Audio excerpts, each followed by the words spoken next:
Tantor Audio, a division of Recorded Books, presents The Triumph of the Moon, A History of Modern Pagan Witchcraft by Ronald Hutton, narrated by Bruce Mann. Preface to the Revised Edition. The subtitle of this book should really be A History of Modern Pagan Witchcraft in Britain, with some reference to it in continental Europe and North America. The fact that it claims to be a history and not the history is in itself significant, for this book represented the first systematic attempt by a professional historian to characterize and account for this aspect of modern Western culture. As such, it is an exploratory and tentative work, intended as an initial mapping out of an area which still badly needs and deserves serious treatment by more scholars in a number of different disciplines, and indeed by more practitioners. The geographical emphasis is also important because the unique significance of pagan witchcraft to history is that it was the first fully formed religion which England has given the world, and may, subject to definition, still be the only one. The English have always developed their own distinctive versions of other religious systems ever since their state acquired an identity, but this is arguably the first which has ever originated in it and spread from there to many other parts of the world. That a nation so often associated in stereotype with phlegmatic and restrained qualities should have produced such a spectacularly countercultural religion is one of the apparent enigmas which this work is designed to address. As a result, it concentrates upon the homeland of this witchcraft, and only considers other nations or regions where they have made a significant subsequent impact upon its further development in that homeland. Probably the greatest disservice of this concentration is done to Australia, where pagan witchcraft has flourished ever since the 1950s, and which is mentioned only in connection with two writers who both live there but have written on England.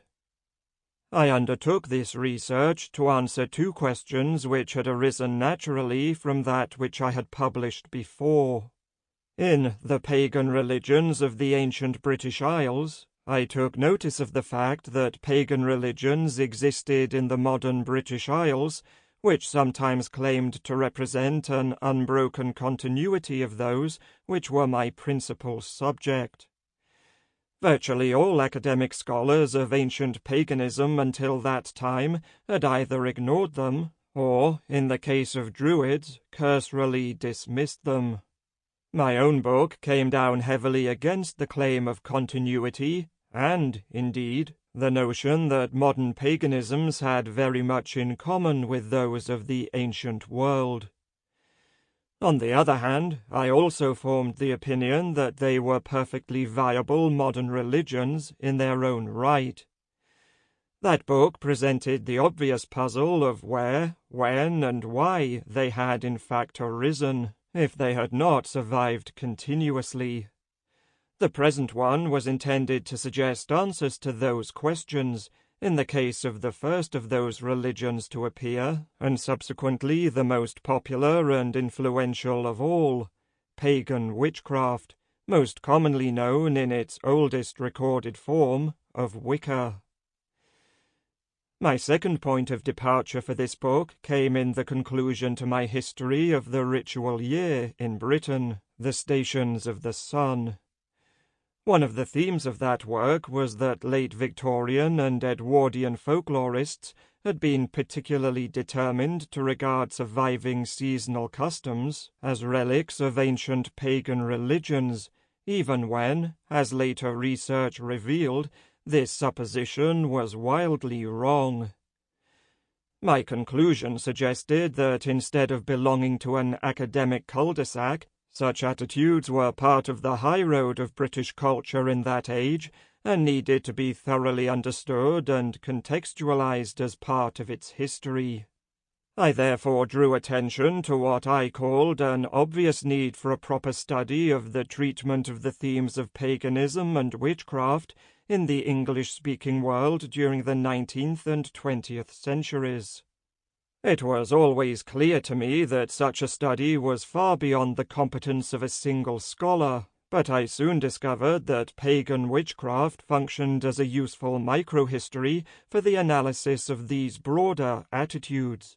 Indeed, the central argument of the book remains that far from being an unusually exotic and bizarre response to the specific problems of the late 20th century, it represented a distillation of certain notions and needs which had been developing in Western Europe, and in England in particular, since the 18th. If it is the child of any single phenomenon, then it is the belated offspring of the Romantic movement. The title is intended to reflect the way in which this religion honors and embodies certain aspects of the world, most prominently the feminine, the night, the wild nature, which had been subordinated, feared, or derided in Western culture since the triumph of Christianity, and in some respects since the dawn of history. It is true, however, that the key decisions which led to the writing of the book were both taken under exceptionally brilliant July full moons. One of those rose over a balcony in Cambridge in 1991, as I sat upon it chatting to a friend who occupied rooms there. It was in the course of the conversation that I decided to carry out some research into the origins of modern paganisms.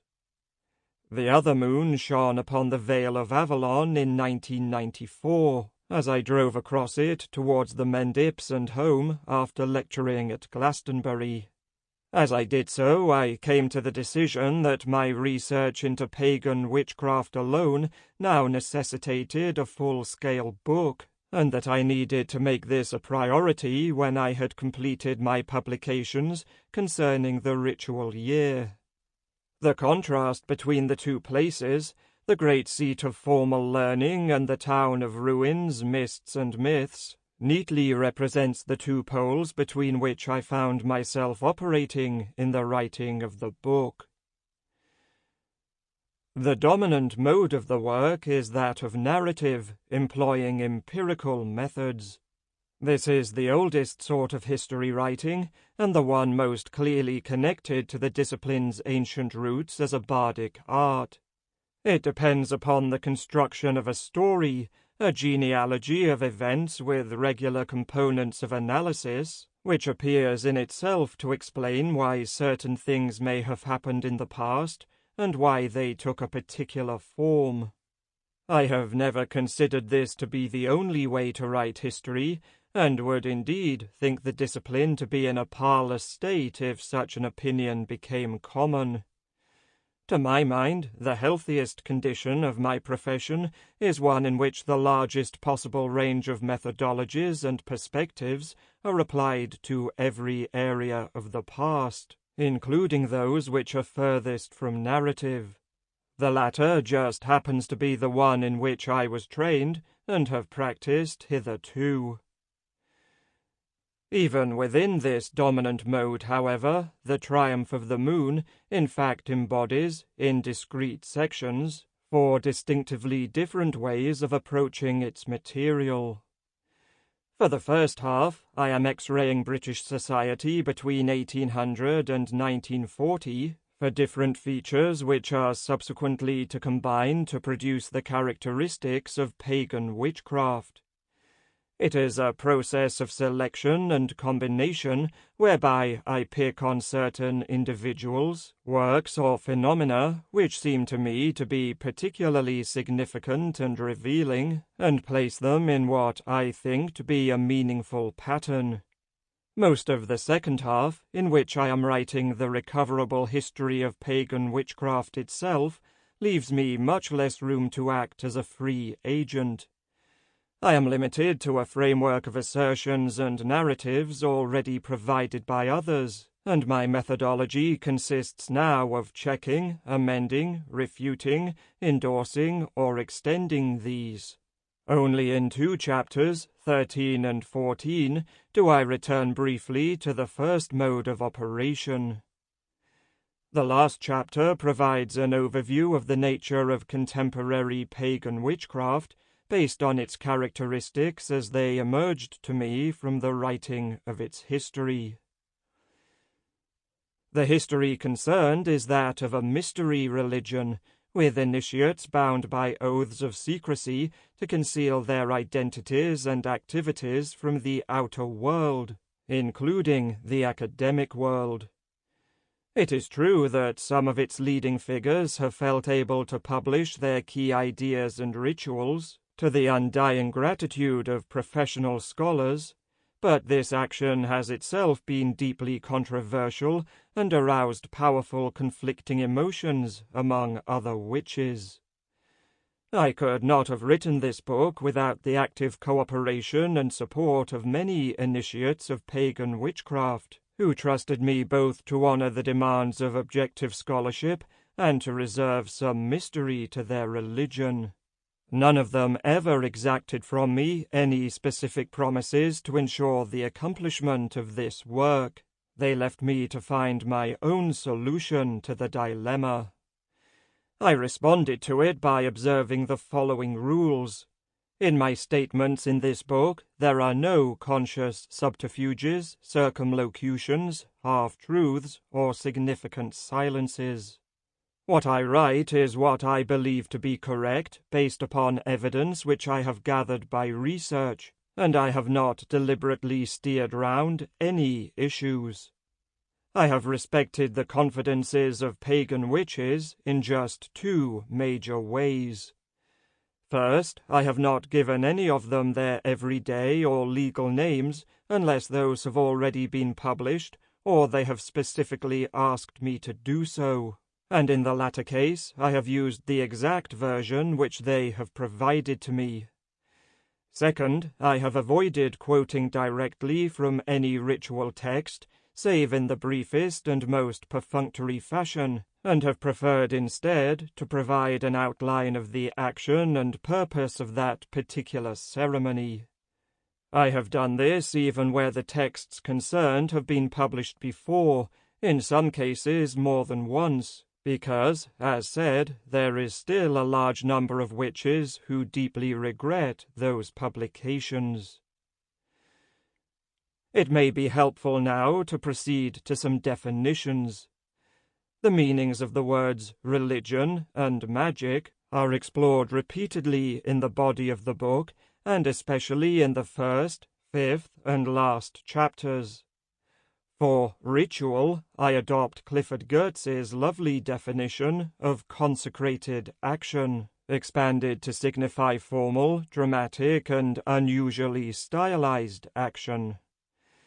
In many ways, the essence of all modern paganism is consecration, the attempt to make persons and places and objects feel more sacred, more invested with inner power and meaning which connects the apparent to a non-apparent world.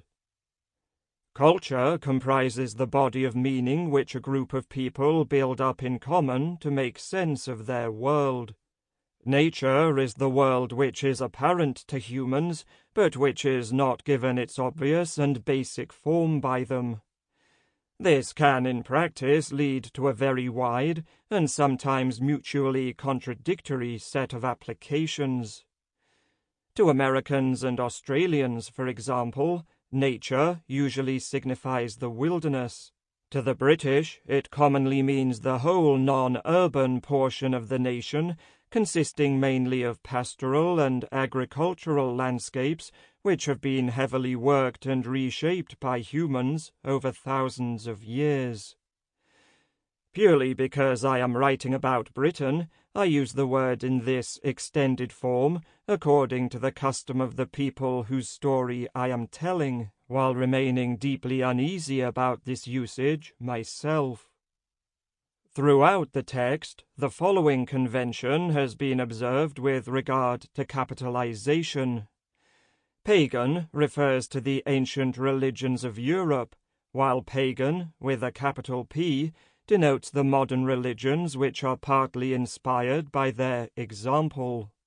Tradition indicates a body of knowledge, customs, or beliefs continued from the past, and deriving much of its authority from the fact, though it is recognized here that most traditions exist in a state of near constant development. I should conclude this introduction by emphasizing that most of the work for the book was tremendous fun, and represented by far the most exciting and challenging research project which I had yet undertaken. The result does seem to have done something further to change the manner in which the world at large, including scholars, has viewed its subject matter. The inclusion of 3 of its protagonists, Gerald Gardner, Alex Sanders, and Doreen Valiente, in the Dictionary of National Biography is one symbolic indication, and that has greatly increased my happiness with it. My ability to amend the text much in the new edition has been limited, for entirely understandable reasons, by a strict word count imposed by the publisher. This means effectively that new material can for the most part only be admitted by removing some of the old, and it is both a source of inconvenience and pleasure that so little of the latter deserves removal. When I came to replace an earlier book of mine, The Pagan Religions of the Ancient British Isles, after 20 years, a completely new work was necessary, Pagan Britain. Triumph has stood the test of time much better, and only revision of details is needed. But that has been carried out for every chapter, and it is hoped that this refreshment will serve to carry it through another 2 decades. Macrocosm. 1. Finding a language. This book is to be largely concerned with religion, a phenomenon which itself has never been defined in a manner wholly and universally acceptable to scholars concerned with it. Indeed, the many practitioners and commentators who will feature in this present work themselves display a range of approaches to the problem. The term itself derives from the Latin religio, signifying those duties and that reverence needed to keep the human world in a good relationship with the divine. People who fulfilled those observances and held that attitude in exemplary fashion would earn the approving adjective pious, while the word superstitio signified an undesirable extension of them into an excessive fear of the supernatural. These 3 terms illustrate between them the basic complex of belief regarding human commerce with divinity in ancient Europe. All have only limited relationships with the way in which the English words descended from them have been employed during the last 200 years. The European cultural world has lost any general sense that the propensity of humans depends upon the fulfillment of set actions designed to propitiate and please supernatural beings and to retain their good will towards the community. Most of the people with whom the second half of this book is concerned have lacked any concept of religion as a public duty. This alteration has, in turn, transformed the status of piety from a social virtue to a personal characteristic. Superstition is a word now usually employed to describe a belief in things which are themselves superfluous or erroneous, not an excessive fear of something real. These shifts sum up a tremendous alteration in mentality between ancient and medieval and modern Europe. The basic modern scholarly definition of religion was provided in 1871 by Sir Edward Tyler, who suggested that its essential component was a belief in the existence of spiritual beings and in the need of humans to form relationships with them. This has been repeatedly questioned since, in a sequence of debates familiar to most students of anthropology and religious studies. In particular, it has been pointed out that some systems generally called religions, such as Theravada Buddhism, do not require belief in supernatural entities. Two things may be said in favor of Tyler's formula for the purposes of the present study. First, that no better one has ever been achieved, all alternatives having run up against equal or worse problems of universal application. Second, that while it certainly has problems when accorded to spiritual systems such as Buddhism, it fits very well the European traditions with which this book is concerned. Within this culturally specific setting, therefore, it will be used as the working basis for the way in which the word religion is used. Until recently, there would have been no equivalent difficulty in defining the original meaning of the term pagan. For over 100 years, writers had commonly asserted that the Latin word paganus, from which it was derived, signified rustic, a result of the triumph of Christianity as the dominant, metropolitan, and urban faith, which left the old religions to make a last stand among the more backward populations of the countryside. In 1986, however, the Oxford-based historian Robin Lane Fox reminded colleagues that this usage had never actually been proved, and that the term had more probably been employed in a different sense in which it was attested in the Roman world of a civilian. In this case, a person not enrolled in the Christian army of God. A few years later, a French academic, Pierre Chauvin, challenged both derivations, arguing that the word pagani was applied to followers of the older religious traditions at a time when the latter still made up the majority of town dwellers, and when its earlier sense of non-military had died out. He proposed instead that it simply denoted those who preferred the faith of the pagus, the local unit of government, that is, the rooted or old religion. His suggestion has, so far, met with apparent wide acceptance. A similar problem attends the equivalent Northern European term, heathen. The frequent linkage of pagan to rusticity has produced a similar popular connection of this other word with heath, as if it originally indicated people driven to worship the forbidden old divinities in wastelands and wild places.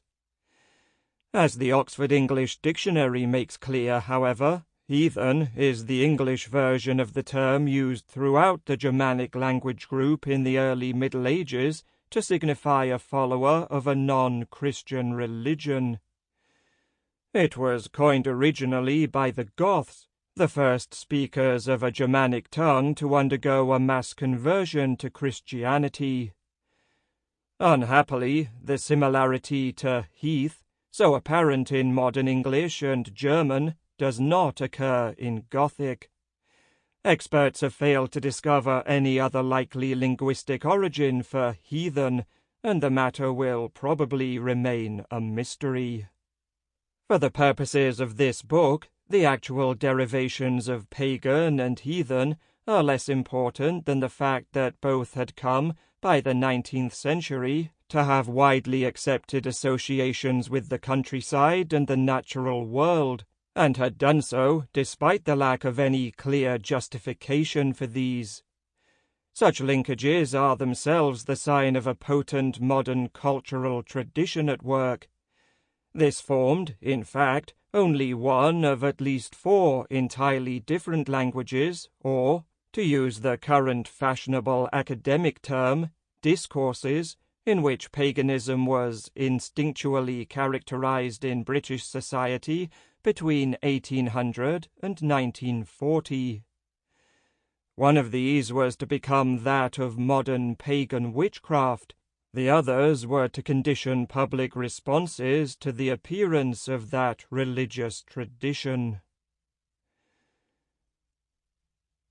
In one of these languages, pagans are people who bow down to idols, offer up blood sacrifices, and represent the religious aspect of human savagery and ignorance. It is, of course, embedded in Christianity, being scattered throughout the Old Testament and echoed by several of the Church Fathers, but it took on a new lease of life in the 19th century when it was applied repeatedly to the traditional peoples of Asia, Africa, and the Americas. Such an application had been made, indeed, from the first sustained contacts between these people and Europeans in the 16th century, but during the 18th it had been tempered by other voices. Some of these were represented by the philosophes of the Enlightenment, who found much to admire in the cultures of China and India, others by the proponents of the subsequent fashion for sensibility, who hailed the first reports of the tribal societies of the South Pacific as evidence that humans living closest to nature enjoyed the greatest innocence and happiness of existence. As is well known, these more positive attitudes atrophied as the 19th century got under way. The change was due in part to the disillusion inevitably consequent upon closer contact with peoples who had been excessively idealized. It was also one result of the temporary achievement of decisive European technological superiority over the rest of the world, enabling the conquest of most of Africa, Asia, and the Pacific by Europe's major powers, and a consequent loss of respect for the indigenous populations. One of the classic themes of British imperial history is the manner in which a long tradition of tolerance and social interaction between the British and the natives in India was terminated in the early 19th century. The first consequences were the sensational campaigns in the 1820s and 1830s to end the murderous religious practices of sati and thuggee, which became part of the Epic of the Raj. These catalyzed a more widespread interference with native traditions and institutions, which culminated catastrophically in the Great Revolt of 1857. The period's combination of imperialism and evangelism gave rise to a distinctive genre of literature, the memoir of missionary work among tribal societies. Mixing the styles of travelogue, homily, and ripping yarn, it aimed at once to entertain and to edify, to bolster respect for Christianity in the home country, and to inspire the donation of funds for further work. These books supplied European readers with their first information about the religious beliefs and practices of many traditional peoples, and naturally enough gave the most hostile possible impression of them and the most glowing possible accounts of the consequences of the conversion of the peoples concerned to the Christian faith. These images then soaked into scholarly works and popular fiction alike. A classic example of their impact upon British literature is provided by the books of R. M. Ballantyne, the pioneer of the boy's adventure story. Ballantyne's youthful experiences in the Canadian Arctic, working for the Hudson's Bay Company, inspired him to develop the genre which he was to give to the world. Tales with boy heroes who fended for themselves through a series of dramatic escapades set against an exotic background. From the 1850s to the 1880s, he turned out a steady stream of these, bringing himself considerable wealth and reputation, which soon allowed him to settle comfortably in Middlesex as a professional writer. He never went near the tropical locations in which most of his stories were set, and owed his information upon them wholly to the accounts of others, and especially of missionaries. Ballantyne's own mentality was characterized by an ever more fervent Christian religiosity. As a member of the Free Church of Scotland, and his tales were intended partly to infuse the same emotion into his large and impressionable readership. It was crucially important to him that the latter should recognize that in the guise of a romance he was introducing them to real places, peoples, and issues. Sample complete. Ready to continue?